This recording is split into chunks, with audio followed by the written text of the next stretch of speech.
Magandang hapon po sa inyong lahat. Ako po si Mel Brian Ojendras at kami po ang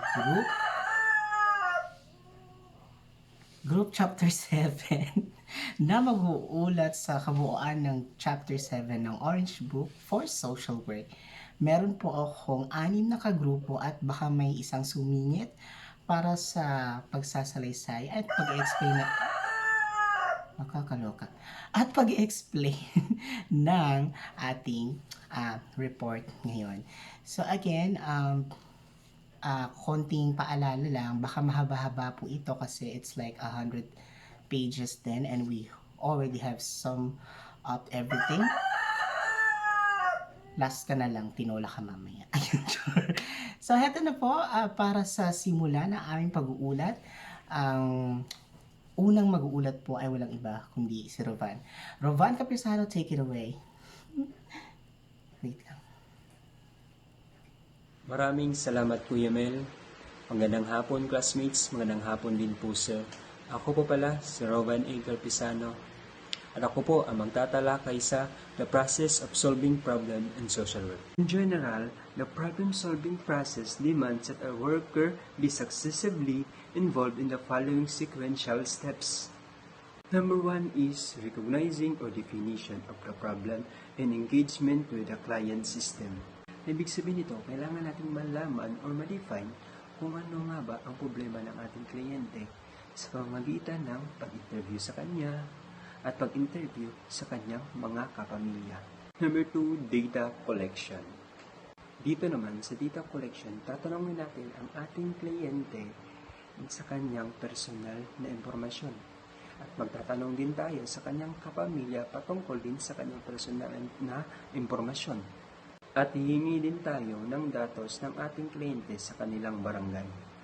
Number 3 is assessment of the situation.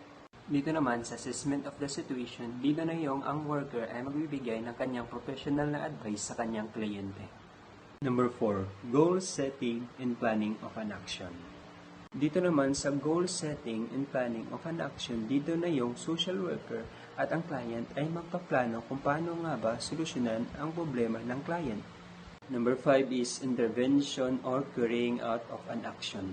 Dito naman sa intervention or carrying out of an action, dito na yung social worker ay magsasuggest na pwedeng puntahan ng kliyente ng government organization na para makatulong sa kanyang problema. Number 6 is evaluation. Dito naman sa evaluation, dito na yung pupuntahan nating client natin, tatanungin natin, i-check natin na yung tulong ba na ibinigay sa kanya ay nakatulong nga ba talaga. At yung tulong na yun ay sapat na nga ba para solusyonan ang kanilang problema. Number 7, termination. Dito naman, sa termination, dito na yung social worker at ang kanyang client ay mateterminate na ang kanilang relasyon. Kasi nga, na-meet na ng client or nakuha na ng client ng tulong na kailangan niya. Yun lamang po ang kabuuhan ng aking report. Balik sa iyo, Kuya Mel.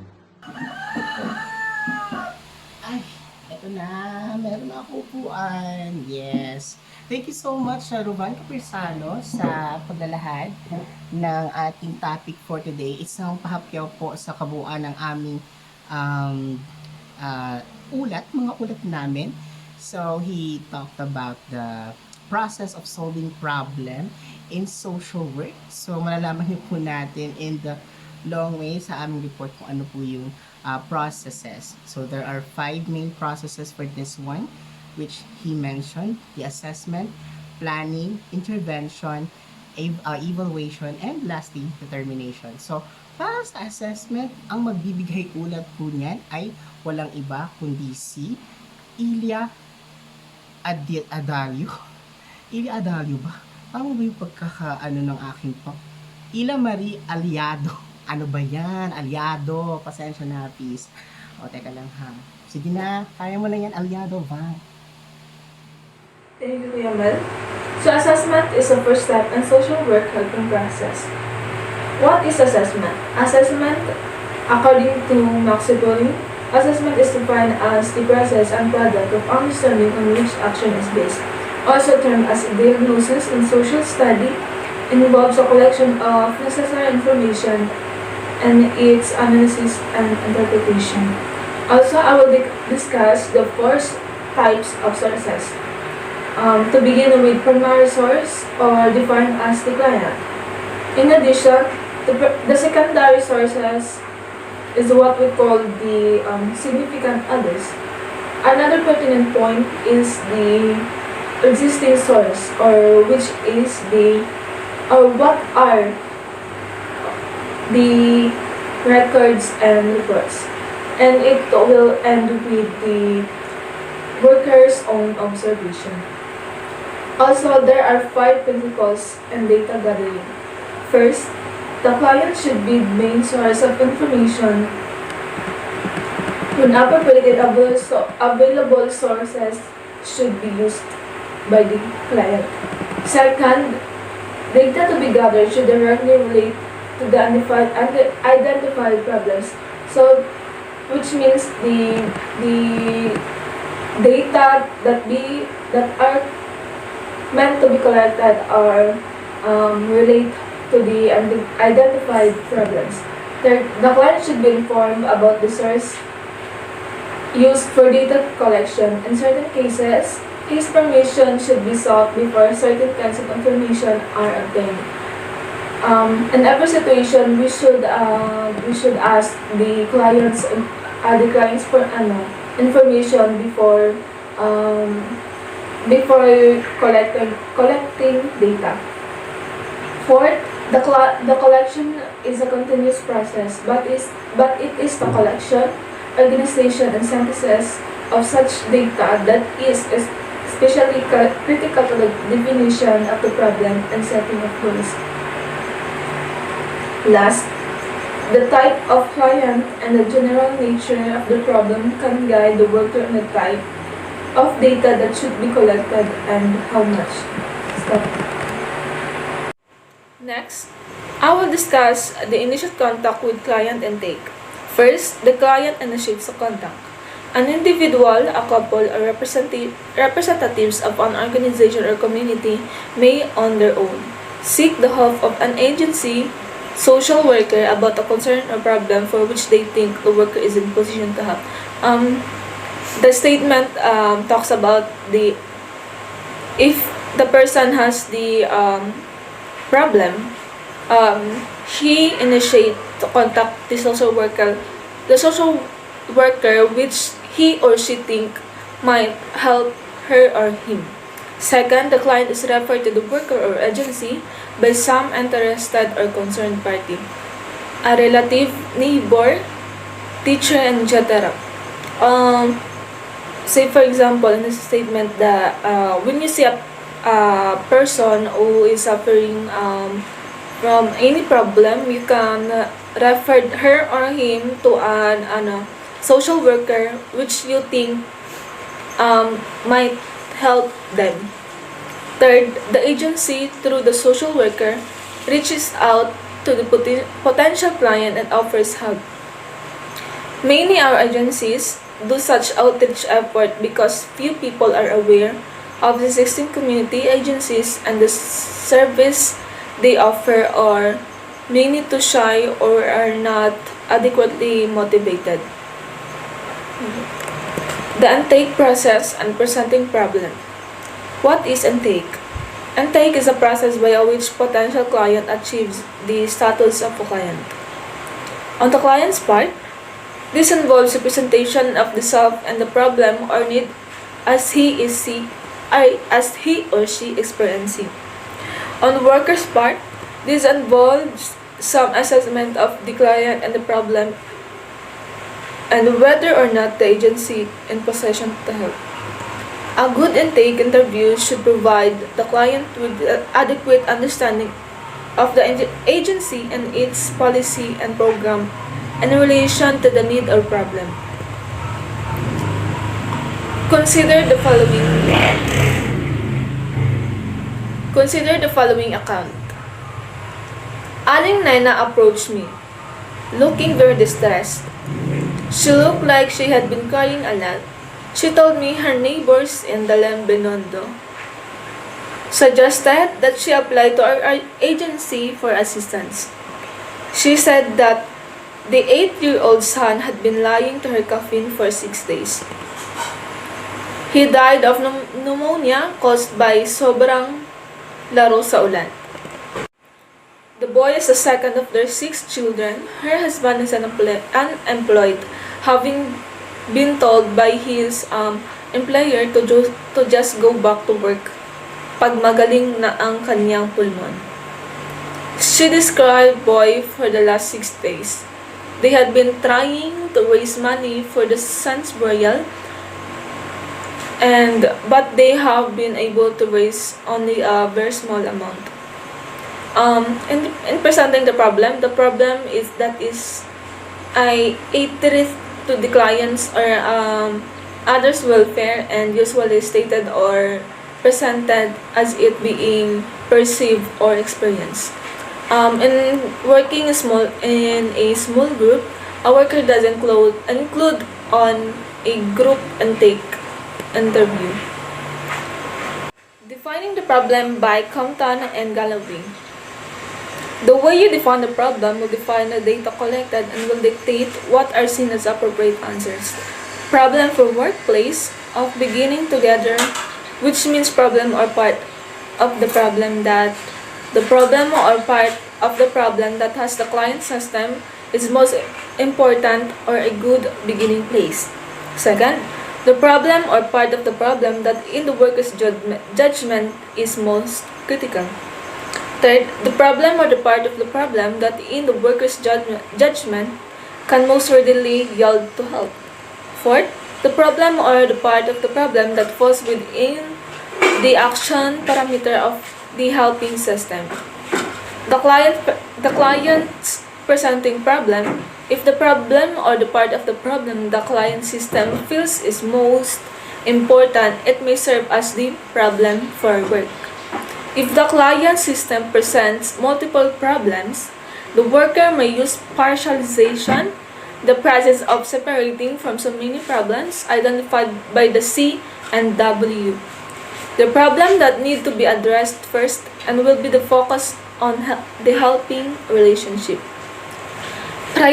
Prioritizing, which means the added aspect of a problem taking precedence over the problem because of its importance. There are the components of assessment statement by Maria O'Neill McMahon. First, the opening casual statement. This requires the worker to clearly indicate who has the problem and why the problem exists at a time. Second, change potential statement. A problem's change potential is dependent on three and the interdependent factor: your problem, person, and environment. The problem is the worker and the contact system consider the nature of the problem in its changes potential by answering the following question: can this problem be resolved? Second, is the nature of the problem been irreversible? Person. The worker needs to assess the strengths and weaknesses of the person having the problem. Third, the environment. And considering the environment in which the problem located. This is the last components of an assessment statement by Maria O'Neill McMahon. The judgment about the seriousness or urgency of the problem. Also, lastly, I will discuss the characteristic of assessment. First is the ongoing. Second, the focus is on understanding the client and situation and providing a base of planning and action. Third, a mutual process between client and worker. Fourth, there is movement within the assessment process. Fifth, both horizontal and vertical exploration are important. Sixth, assessment identifies needs and life situations, defines problem, and explains their meaning and patterns. 7. as assessment is individualized. 8. Judgment is important in assessment because many decisions to be made. Last, no assessment is ever complete. Thank you. Back to you, Kuya Mel. Bulaga! Huwag niyo napansinin yung outfit ko. I'm sorry. Na-realize ko kasi ang init-init pala ng jacket ako. So, eto na. Oo. Roronda ako mamaya, tanod ako. Wala kayong pakialam. Char. Anyway, maraming salamat. Ylla na nga lang. Ylla Marie Allado. Pasensya na, nauho kasi ako. Char. Thank you so much for bringing up the topic of assessment. I just noticed that you're actually very speaking the English. You're very speaking English all the way through. You could actually try to speak Tagalog, Char, or Bisaya because when we are in the public, of course, if we're going to be a social worker na, we are going to talk in Bisaya or our own dialect most of the time. However, because we are reporting, Char, I know that it's required, but I don't care na. And thank you for explaining the assessment. Of course, before you're going to go there in the area with your client or the possible client, you have to assess things muna. You have to investigate on your own. You have to collect data, information for your, before you proceed with the doing the solution of the problem for your client. Ganun. Alright? So again, thank you so much, Ylla. 3 beses ko na sinabi yan. Oo, nakakauhaw. Nagbago ang kulay ng aking eyeglasses. Hindi ko alam kung paano. But, yeah. So, thank you so much. Ang susunod po nating mag-uulat is walang iba, kundi si Jesabel or Jessa Argoncelio. Jessa, please take it away. Try. Everyone, I'm Jesabel Argoncelio, and chapter 7 today we're going to talk about planning. So the planning, the link between assessment and intervention planning process translate the content of assessment into a goal statement that describe the desired result, and it also concerned with identifying the means to reach the goals. In the planning stage of social worker begins working with the client. Planning is ascertaining prior to what to do and how to do. So involves the community in the government groups in the organizations working together in collaboration to address the critical social issues facing a community. So the 2 major tasks during the planning stage is the formulating goals that directly relate to the clients in need or problem. So during the planning phase, goals and objectives help define the clarify what it is what you are trying to accomplish in defining the specific action intervention that are necessary to achieve the goals. Ito ay pagtukoy ng mga tukoy na intervention na pagkilos na kinakailangan upang makamit ang mga layunin. So ang goals is the term interim goals, intermediate goals. Objective refers to the specific short-term goals which facilitate the achievement to the long-term or overall goals. So intermediate term goals, these goals are executed over a period of 1 to 5 years. Example of intermediate goals are buying or replacing your car, paying off your unsecured debts, or saving an amount towards down payment of your home. And the short-term goal is something you want to do in the near future. So the long-term goal is a goal you want to accomplish in the future. And the interim goals place us to path to achieve our ultimate goal. So, next, the plans, the jointly made by the worker and the client helping plan or action plan or intervention plan. So, ay isang programa ng intervention, halimbawa ng intervention sa include building relationship, adapting the environment, define the outcome, carefully plan your intervention, make sure you're monitoring progress. So, next, units of attention, intervention, or action, helping plan goals for an identification on other persons, who in addition to client to be given attention because they are involved in the situation and work with them in essential to goal attainment. Ito ay ang mga system na focus aktibidad ng pagbabago. Yan po ang units of attention. So, ang factors that influence that plan of action, the community in which it is being carried out. Ang pamayanan kung saan ito ay sinasagawa, mga halimbawa, housing project, mga livelihood, educational assistance, medical assistance, and number 2, the agency sanctioning the plan, ang hensya ng nangasiwa sa plano. Halimbawa, ang Department of Social Worker and Development or DSWD. So, ang social problem of the plan is response to. A social problem is a condition of behavior that has negative consequences for large numbers of people. And the social worker involved in the plan. The social worker nakasangkot sa plano upang magbigay ng mga serbisyong panlipunan.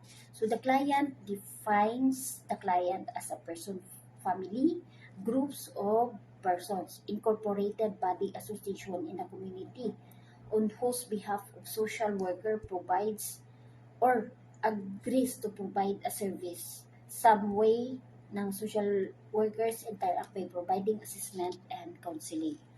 So next, the helping contract after having a work together and assessment in action planning. What should follow in this agreement between worker and the client, and what needs to be done and who should do, and the social worker makes initial contact with the clients and begin to establish the framework of the helping relationships. And that's all, and back to you, Kuya Mel. Thank you so much naman dyan, Jesabel, Argoncelio. Gulat kayo, no? Diba? Hindi niya in-expect yun. Oh, nag-iba na naman ang kulay ng aking eyeglass. Bakit ba? Ayun. Minions yan. Despicable me. Oh, shout out, hindi sila sponsored. Anyway, I don't care.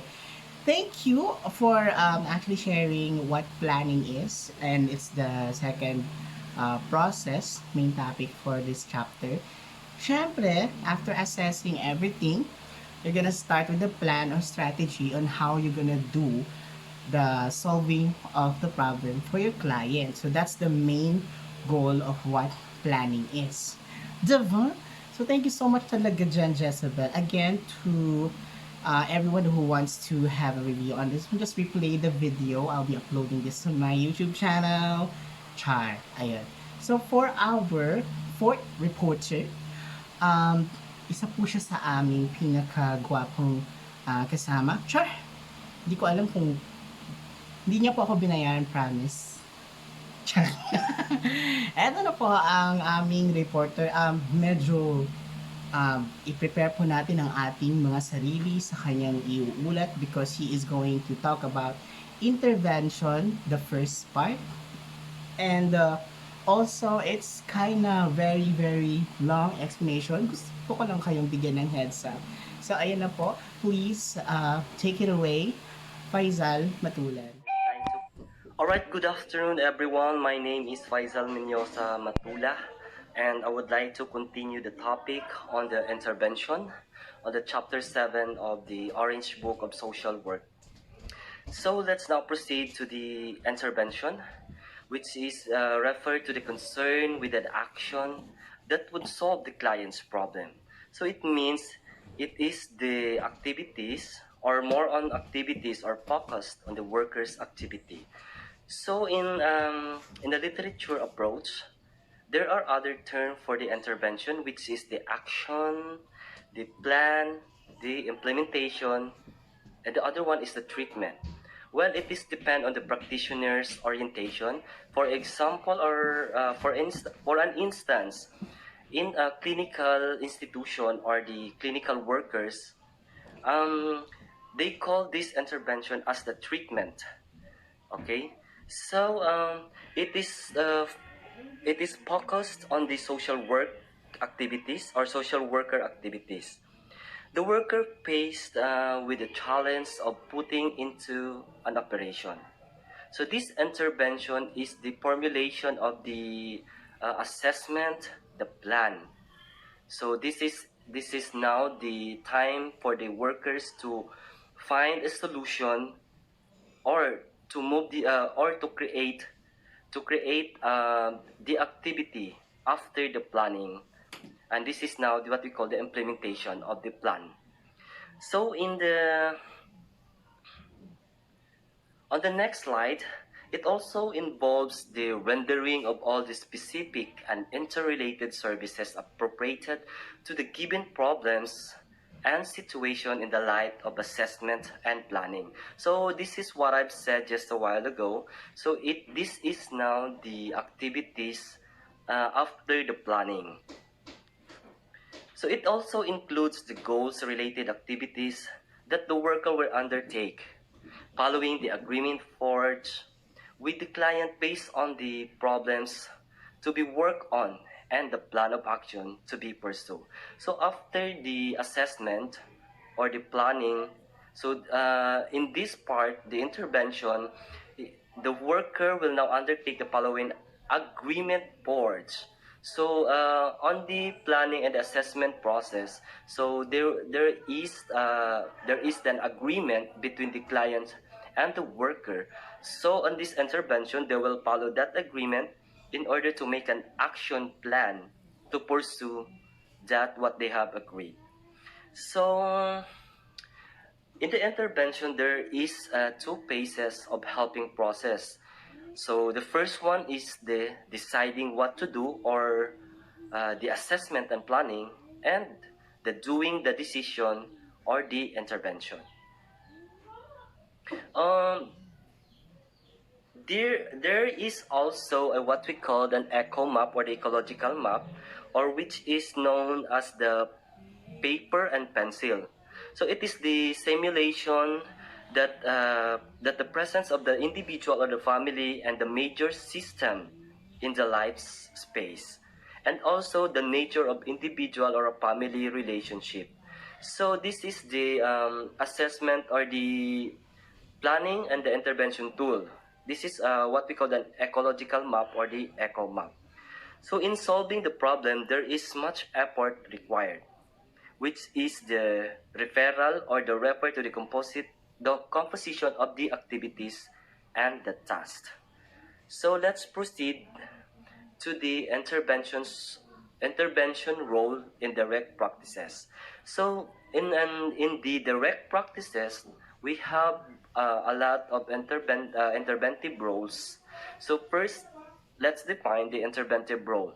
So it is referred to the composite of activities or tasks that she or he is expected to undertake in order to accomplish the goals agreed.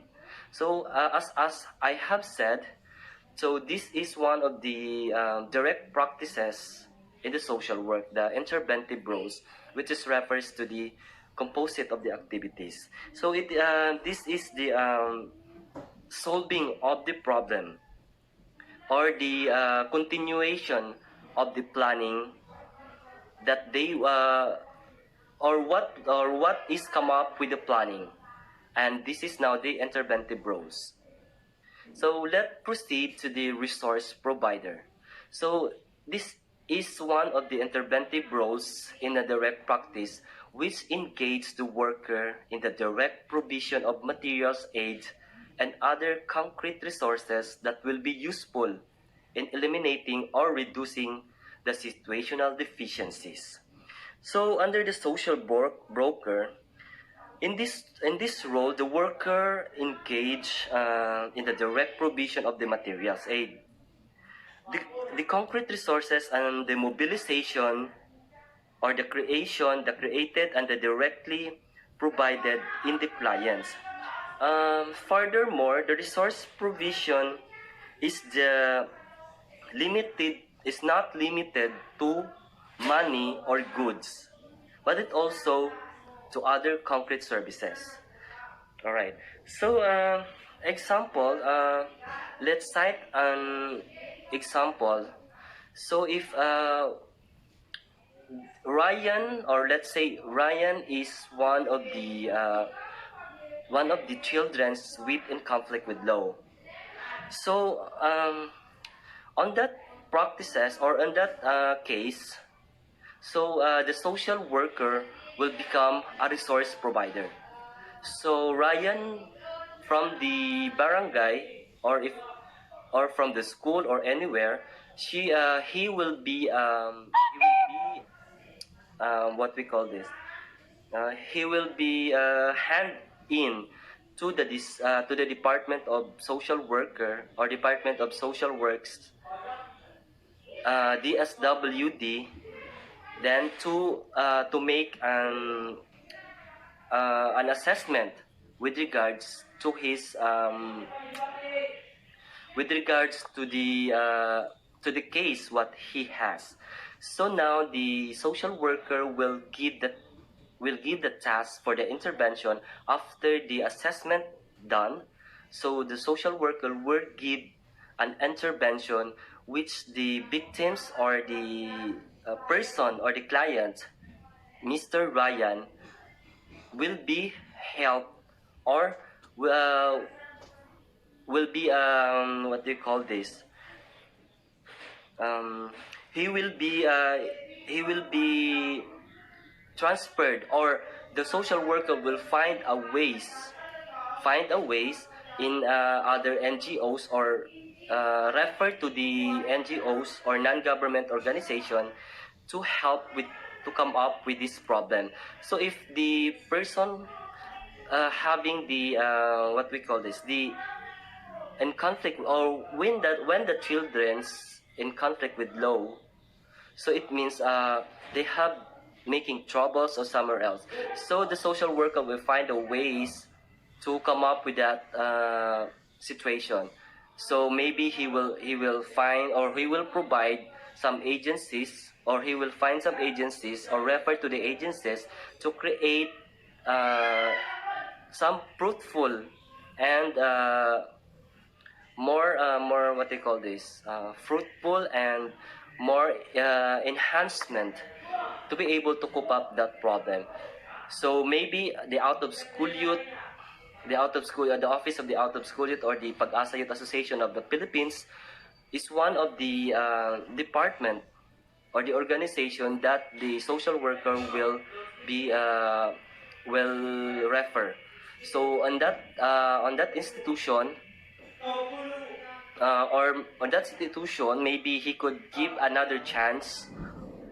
Like for example, he will be given a chance to get enrolled or to make what do you call it an activity or to perform a task or a task with regards to the development of the youth and to enhance his personalities. All right. So let's move on to the social broker. Social broker is also one of the direct practices in the interventive role. So on this process, it is the negotiating services for client, whether it's single or a group. The worker link and connect the client to the needed services in the community. Concrete resources should be mobilized, should be created, and directly provided in the client. So when we cite an example, this is on the social workers in the some institution which is like the provincial governor's office, which they offer some help like the financial assistance, the burial assistance, the medication assistance, the hospitalization bill assistance, and some other form like dialysis or other hospitalization assistance. So that is one of the social broker examples. But of course, furthermore, that resource provision is not limited only for a money or a goods, but also to the other concrete services. What are those other concrete services? Those are referral to the other NGOs, government organization, or non-government organization. So this is the institution where they can refer the case like for the children within conflict with laws, or the what we call this, the women's, or the violence against women's. So there are also some institutions that we can refer to it. So let's proceed to the okay. So another term for the social broker. Another term for the social broker is it requires a broad knowledge of operating procedures to some agencies. So this is what I've said. It is a referral based. Referral is the basic activities on this role, interventive role. So, and also it established and maintained relationship with other communities entities which have resources. So that's what I have said, the NGOs and the non-government. Proceed to the mediator. So the intervention, it is one of the interventive roles and the practices were in the social worker should act as a mediator and acts as an intermediary or the conciliator between the two parties or both sides. So under the mediator, the social worker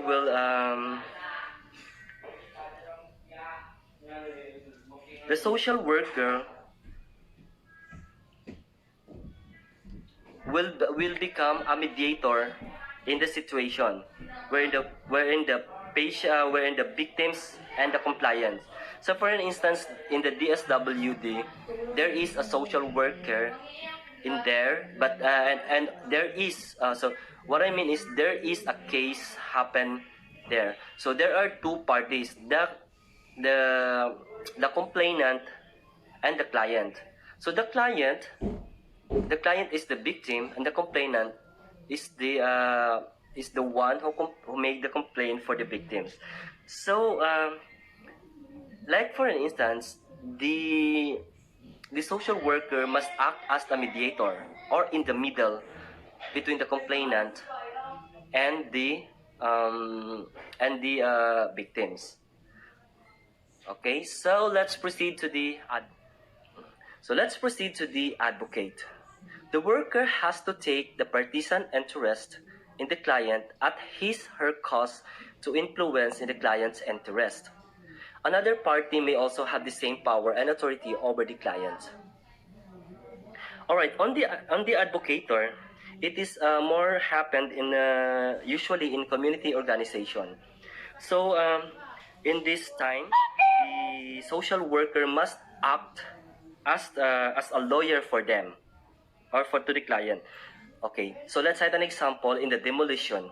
So in the demolition, of course, the community will not easily accept that fact that they will be demolished. So the social worker will find a ways to talk to the government, especially the local government, to allocate some relocation site for them, and of course to also to give them another cost a way of living, which is to stabilize their way of living in that new area or the relocation site, like the livelihood program for them, and that's the social worker will do for them as the advocator. So next in line is the enabler. A social worker must this is an interventive activities of a social worker that will facilitate the client's strength and resources within themselves to solve the problem. So under the enabler, it helps the client to coping up the strength and resources. So this is the time where they will convene some intervention in the way of community development assistance or community education in order for them to cope up in that situation. So one example of the enabler is housewife or the traditional housewife, which is she only knows that the women only stay at home, or the household activities only, or the women must only do or practice the household activities only, like cooking, cleaning in the room, in the house, cooking for their family, or and another term, and another activities in the house only. And this at this moment of time, the social worker will become an enabler. They will find a solution for this problem, which is introducing these housewives into the community, which is the community base, like this the women's livelihood programs that can also support, or that can also give support to their family aside from being a housewife. So it also encourages them to participate in the income generating projects, like that. So after the enabler, which is I think it is the last interventive role in the direct practice, which is the counselor or the therapist. This counselor or the therapist is the restoration and maintenance of the client's capacity to adapt or to adjust to the present situation. So most of the time, more victims loses their faith, interest, activities, attitudes, self-esteem in these roles in this society. All right. So in this interventive role, the social worker will call a case-to-case approach to the problem solving, to further, to encourage, to inspire the victims or the client to pursue their life. So example, let's say a victim of a sex exploitation. So some of them usually loses their hope because they got some HIV, or they treated to HIV. So the worker will counsel them or give a therapy. The social worker will give a therapy to them, like encouraging them, to inspiring them, um, to give them a hope for the future in order to continue their life. So that's it for now. My name is Faizal sa Matula, and let's proceed to the another presenter for the next topic of the chapter 7 of the Orange Book of Social Work. So that's it for now. Good afternoon, and thank you so much. Back to you, Sir Mel.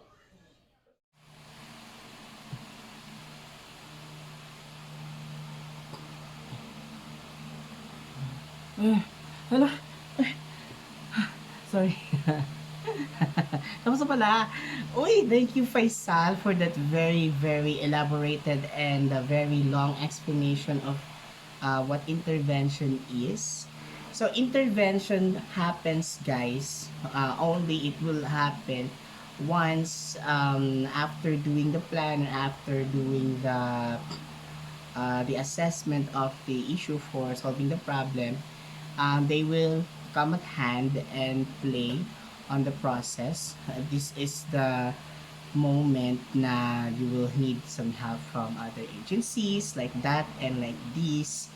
So, there. And then after that, itatalakay pa natin ang second part ng intervention kasi medyo mahaba siya talaga. Kaya, binigay ko talaga kay Faisal yung mahabang part. Actually, pwede naman din ako po. Kaso, gusto daw niya yung first part. Yes, so, sa kanya na yun. Ayun, naiulat lang niya na maayos, diba? So, ang mag-uulat nga po pala ay ang aking ibang sarili. Ibang sarili.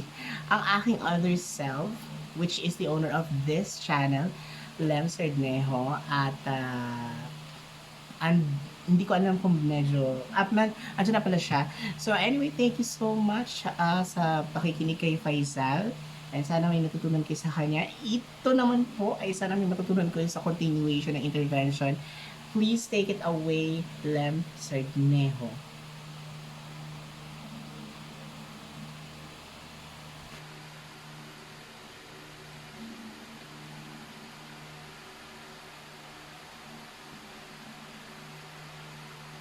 Hello everyone, this is Sardnejo. Isa po ako sa mga katauhan ng inyong lingkod na si Mr. Mel Brian Ojendras. Sa kasalukuyang nag-aaral ngayon at sa kasalukuyang ito din is nagre-report patungkol sa Chapter 7 ng Orange Book of Social Work, specifically on the intervention part.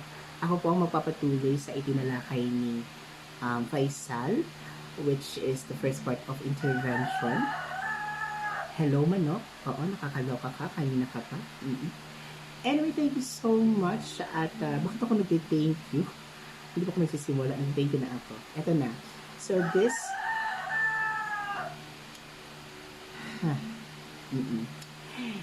Ang aking topic po is interventive roles beyond direct practice. So, there are 3 of them that usually goes by hand in hand, mostly with the workers. Kasi, na-example siya sa Orange Book. So, ito yung siguro pinaka nangyayari and na-encounter ng mga workers and clients.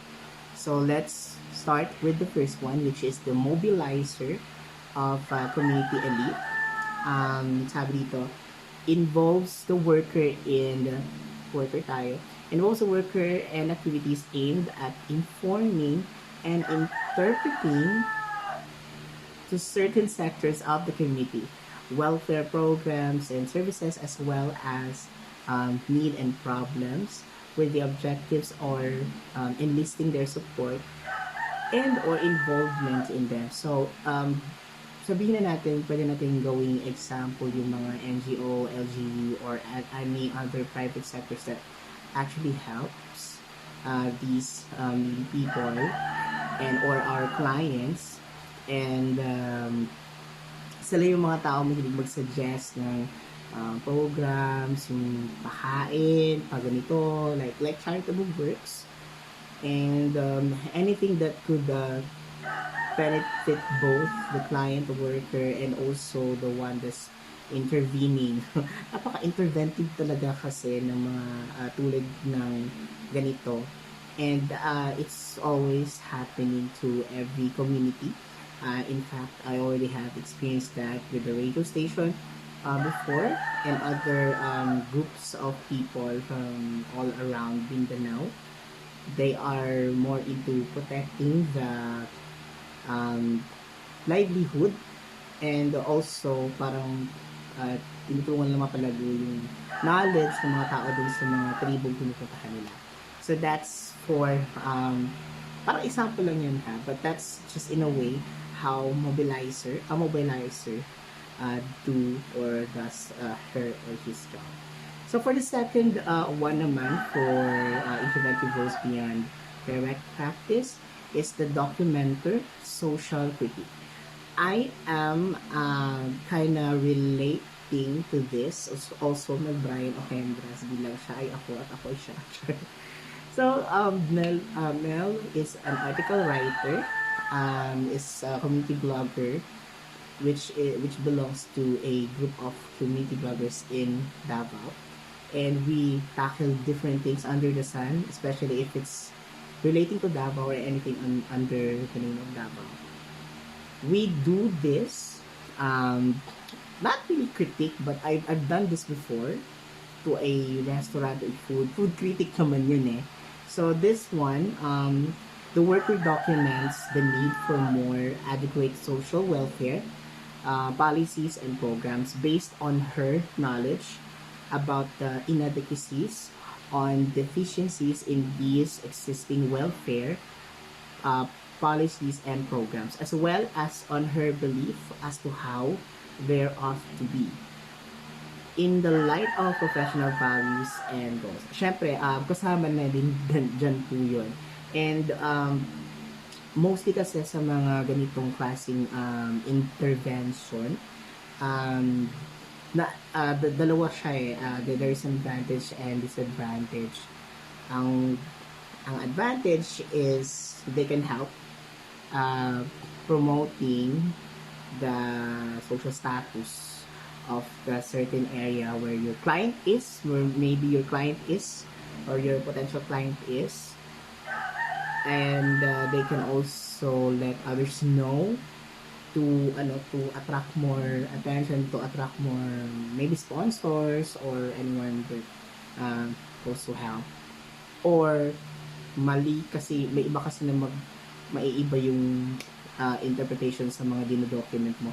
But it's a good thing because you are documenting everything for the sake of information, not only for yourself but for others as well. So, yun, kung meron ka mang intention, it's good because ikaw lang naman yung isa sa mga dahilan para ipakita sa kanila kung ano yung mga dapat pa nilang itama. Kung may mga nakita kang mali, you are that person on this interventive part of intervention ng capital. So, the third one, kakalapa talaga ang chicken, kanina pa siya. Eto, third one is the policy program and change advocate. So, in this one, it's the worker is involved in efforts to change policies and programs on behalf of particular sector of the population based on the values of profession. So, say for example, I am that of a social worker. Sabihin na natin I'm at the judiciary and of course, syempre license and everything. And then, I can suggest or advise what to expect or what to do with the problem and give some tips or solution, probably. Kasi, as a professional, syempre, since you have already the knowledge about the job and you are there to do your job, syempre, dapat alam mo na yung mga isasabihin mo sa kanila. And, pwede ka mag-suggest na magbago, magbigay ng mga policies, bigyan sila ng mga something to check on themselves.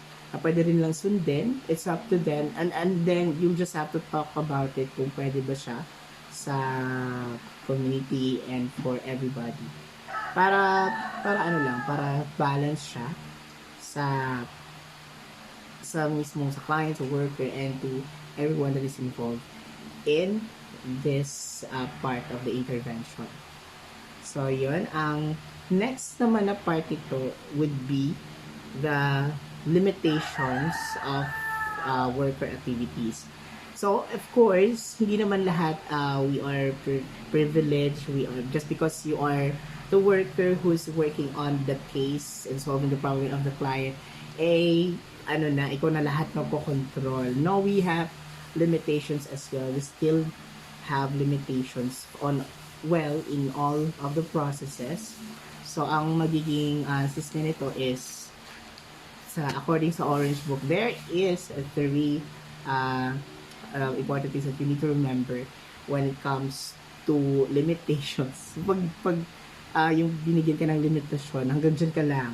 For example, sa times, in this part, sabi dito, the worker may not be able to give the client unlimited time. Yes naman, wag mo naman siya bigyan ng freedom lahat. Like, he has all the way to do things na baka hindi na pwede, hindi mo alam.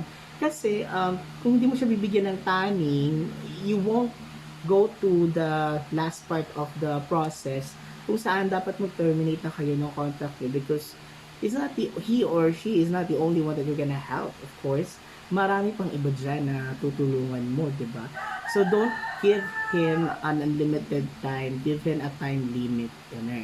Ayan. For the second one naman, the second limitation is the skill. So, sabi dito, the worker should perform only those activities that are within her competence. Syempre, of course, if you are confident enough with your capabilities and skills and talents, and then hanggang dun ka lang talaga, hanggang drawing ka lang talaga, or whatever your skill is, hanggang ano ka lang, pagsasaing, or kung ano man yun, yung skill mo, kung hindi mo kayang mag-go beyond to the expectation, huwag mo nang pilitin. Baka masira lang ang ulo mo. Or it will come up with a different problem again. And then, papapatong-patong naman yung mga problem mo tuloy, di ba? So, ang sabi kasi dito, the worker should perform only those activities within. Oo nga, wag kang masyadong pabida, ganun. Yun lang yun, oo. Kung hindi mo kaya, wag nang pilitin. Ayan, wag kang mag-drugs. The last one would be ethics. And sabi dito, ethics, the worker watch out for activities that might commit her unethical behavior. Of course, aside from you are having a professional relationship with the client and you as a worker, and as well as the people around you, helping to solve the problem, you have to remind, of course, the ethics for both of you. Kasi, lahat kasi ng mga posibleng gawin ng client mo, magkaka-apekto yan sa tinatry nyo i-solve ng problem na case ng client mo. Kung mag-a-attitude siya, if he's alam mo yun, nag-grab siya ng ibang temptation or ibang opportunities sa iba, syempre masisira yung mga strategy and plan mo to solve the case for your client. So that's a no-no, diba? So, ayun, yun na yung aking kabuuan ng aking report. Maraming salamat. Back to you, Mel. Chicken.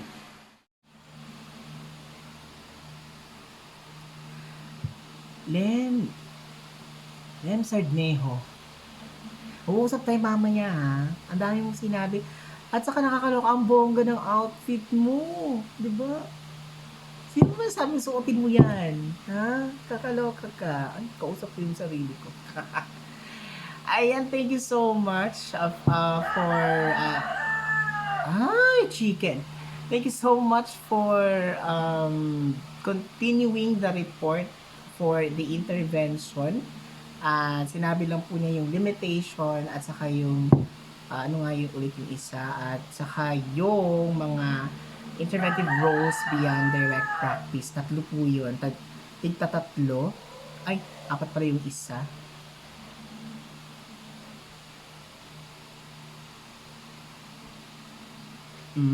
Teka, meron siyang hindi na mention. Ayan, kasi nagmamadali, di ba, Sardnejo? Buti lang siya ko. So, may pang-4 pa pala yun, yung limitations of worker activities. Hindi niya sinasabi. Gigil ako talaga sa chicken ko sa gusto ko na siyang adobohin. Ayan. Yung pang-4 po is the agency function. Sabi dito, the worker must be sure that she understand and interprets agency function properly. Of course naman, kung ikaw ay under sa isang agency, oo, manok. Kung ikaw ay under sa agency, of course, dapat alam mo kung ano yung mga patakaran nila, kung ano yung mga do's and don'ts, do's and don'ts nila na dapat mong sundin, and then when you have to apply it doing or giving the solution to your client ipapapatuloy ko, hindi mo ako mapipigilan, chicken ka. Kanina ka pa eh. Ayun, thank you so much again, Sardnejo. Kinulang ka pa ng isa, nakakaloka ka. Ayun. At ang susunod po nating reporter ay walang iba kundi yung aming kagrupo na lagi bumabiyahe. At special mention po, wag na lang, baka magalit sa akin. Anyway, hi Gray. Siya po ang mag-uulat tungkol sa evaluation. Narito na po ang nag-iisang Deligero. Deligero, take it away na. Thank you, Sir Mel. Ako nga pala si Sean Michael Deligero at ang topic ko ngayon is evaluation. Definition: evaluation is a collection of data about outcomes of programs of action relative to goals and objectives set in advance of implementation of a certain program. In social work, evaluation is a continual process where the worker keeps on gathering data which he uses in an ongoing reassessment of objectives, intervention plans, and even definition of the problem. So bakit mahalaga ang evaluation? Mahalaga ang evaluation because it is a fundamental attribute of a profession. A systematic body of theory supports and substantiates the skill that characterize of a profession in the field of social work. It is substantial because social worker and social work agencies must answer for their work, not just the clients who are direct users, but to the public that supports them. Evaluation model. Evaluation in social work is done in two levels. First, on the level of direct practice with clients. This level involves many responsibilities, including maintaining immediate contact with the clients and connecting them with the services and resources they need. In particular, direct practice in social work involves an initial intake, conducting a client screening, determining the client's eligibility for various services and programs, and providing case management. Second is on level of program implementation. This level, on the other hand, is the use of strategies to adopt and integrate evidence-based practices, programs, and treatments, and change services delivered within specific settings. Research on the implementation addresses how well new interventions are accepted, fitted with real-world services situation, and sustained. Both levels are believed to be essential the same. So bakit napaka-importante ng evaluation? Napaka-importante ng evaluation para mabigay ng isang social worker or social work agency sa isang tao ang pangangailangan niya, hindi lang sa tao o sa isang grupo ng mga tao,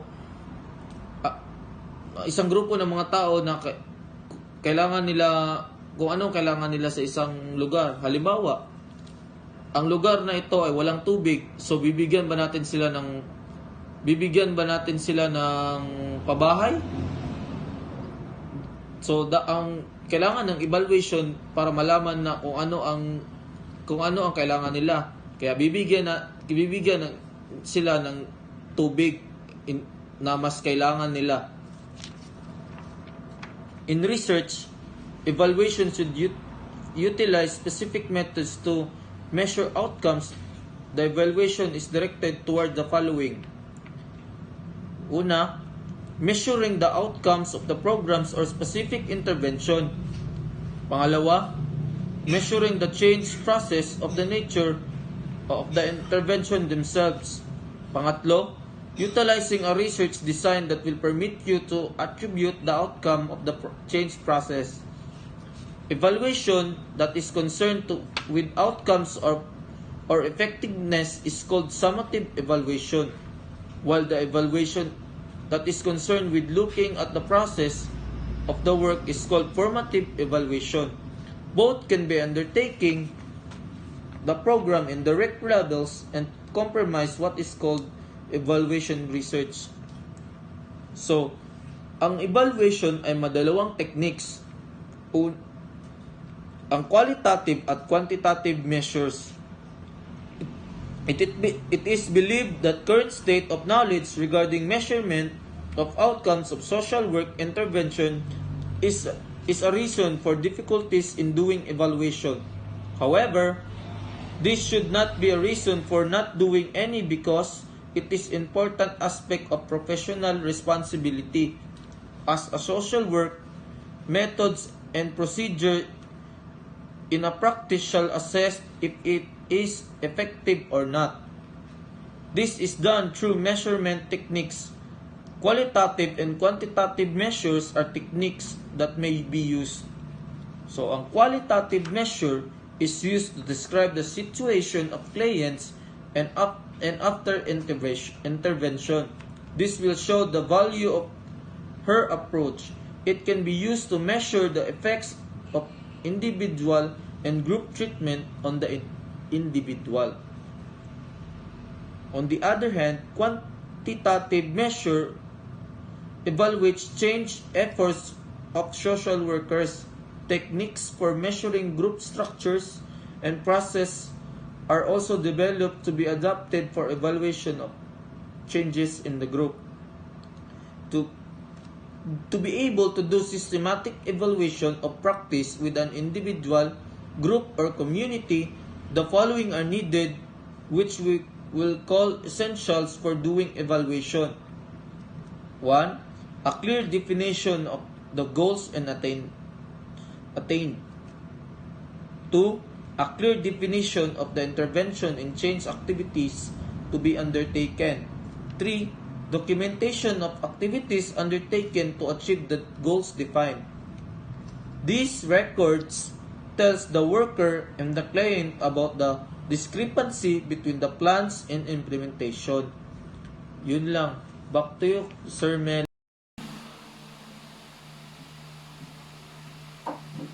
Ay, sorry. Dahil na pala. Thank you so much, Deligero, for reporting about evaluation.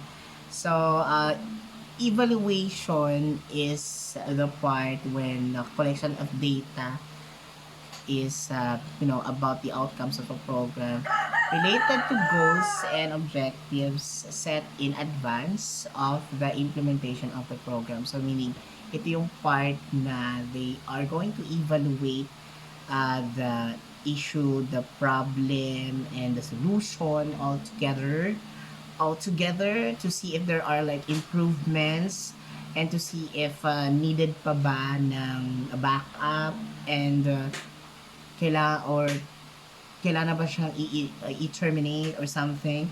So this is the part na sinabi ni nag-iisang Sean, bakit ako nabubulol?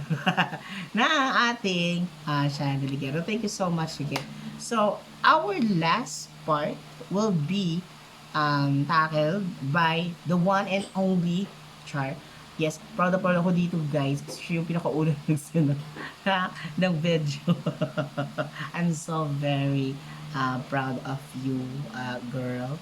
Oo, thank you so much again. Nakakaloka talaga ang chicken. Ay, nakapa-chicken. Malaka na paglabas ko. May ulam ako mamaya ang breakfast. Charot lang. Baka narinig tayo ng kapitbahay. Ayan na, oo. Magro-ronda pa ako. Naghanap pa naman walang mask. Eto na po, please welcome the one and only Angeline Octavio who will report the assessment. Go ahead, Angeline. Hello, Kuya Mel. Good afternoon, sir and classmates. My name is Angeline Octavio and I am going to tackle about the termination. Termination is an end of helping relationship between a worker and a client. Termination can mean different things to different people. The most common reason for terminating client-worker relationship is first, when the goal set by the worker and client has been reached. Second, when after a reasonable period of time, there has been very little movement towards the attainment of the goals formulated and the prospect for any change in the situation held unlikely. Third is when the client thinks that the worker has provided sufficient help so that it is now possible for the client to pursue problem solving on their own. Fourth is when an agency does not have the resources needed by the client of the worker, does not get her agency approval to provide the services needed by the client. Fifth is when the system outside the client make it difficult for the client to continue with the helping relationship, or when this system influence the client to discontinue the relationship. So, sixth is when for one reason or another the worker must leave the agency. The transfer process by which the client is referred by his social worker or to another worker, usually in the same agency, because the former will no longer be able to continue working with the client. So referral, an act directing client to another worker or agency because the service that the client needs beyond the present agency worker competence, or client needs additional services which the present cannot provide. There are three major components of termination according to Pincus and Binahan. First is the disengagement. There are five most common reactions during disengagement. First is the denial. To avoid painful feelings, avoid the discussion of termination. Second is the emotional reaction. Fear of loss or fear of the unknown can give rise to feelings of sadness and grief. There can be anger expressed in verbal outbursts of physically violent behavior directed towards the worker or the other significant worker. Third is bargaining. Client tries to negotiate an extension of time or a modified schedule, which can mean fewer contacts over a longer period of time with the worker. Some other offer promises and gifts. Fourth is the depression, listlessness, little energy, withdrawal, sadness, helplessness, despair, absence of motivation to go on. Fifth is the acceptance. The client manifests an increased energy and is able to talk about a good and bad times and to think about the future. So, factors that influence their reaction during termination. First is the length of service. Second is the attainment of client's goals. Third is client-worker relationship. Fourth is the modality of intervention. So, second is the stabilization of change. Roland Lipit contend that the main test of a change agent's help is the stability and performance of the client system's change behavior when the change agent is no longer actively working with the clients. They submit the change process must be equipped of a client system to carry on effectively in a wide range day-to-day activity. The initial change project is over. Robert Winter explains this as the requirement of transferability. Example, gains achieved by the client within the helping process must be transferable beyond this process, and the degree of improvement should be assessed according to the conventional standards in the community. Third is the evaluation. It is no longer part of helping process. Period or regular evaluations allows the worker and the client to review and, if necessary, revise the goals and objectives, spin-offs, or unexpected or unwanted consequences. This may help the worker and the client to know how to deal with the future problems. The worker should identify what have been useful and what might have been done differently. Ito po ang SWP1 report. Balik sa iyo, Kuya Mel. Thank you so much, Angeline, Octavio. Ikaw din. May English ka na ng bonggang-bongga ng bongga. All the way ka din, oh. Pwede na kayong appear ni Ylla. Char. Yun, I think that's it. I think I'm gonna change my outfit. Ang inyo pa rin nag-shake, I promise. I cannot take it anymore. Meron akong olang mamaya. Abang-abang lang sa labas. Yan! Tapos na po kami and change outfit naman tayo. Wala na, bakit ba? Gusto ko na mag-change outfit kasi grabe yung pawis ko dun sa mga damit sinuot ko, no? Try. Anyway, thank you so much, classmates, Sir Roldan Capirsano. Again, sana ay may natutunan kayo sa aming mga itinalakay ngayon patungkol sa the process of problem solving sa social work. Hello, chicken. So, hindi pa rin siya tumitigil sa pagkitilaok. Good. Hindi pa kasi nag-aalas sa is. Ayan. So, for now, we are thankful sa lahat na naitawid namin ito. Hindi ito mangyayari kung hindi po dahil sa aking mga kagrupo. Ayun na nga, again, thank you so much. Dito na po nagtatapos ang aming ulat. So, let me just say, ano ba yan? Nawawala ako, nakakalupa. Let me just say na, God bless us all and let us be a blessing to others as how we are a blessing to ourselves as well. Pwede ba yun? Pwede yun. Ayan, give love to others, love, love, love. And again, we are are the Chapter 7 reporters. We Until are the next Chapter time. 7 reporters We of are the subject group Chapter SWP1. 7 Until next reporters. time. We are the group Subject Chapter 7 SWP1. reporters for Until subject next time. SWP1. Until next time, peace.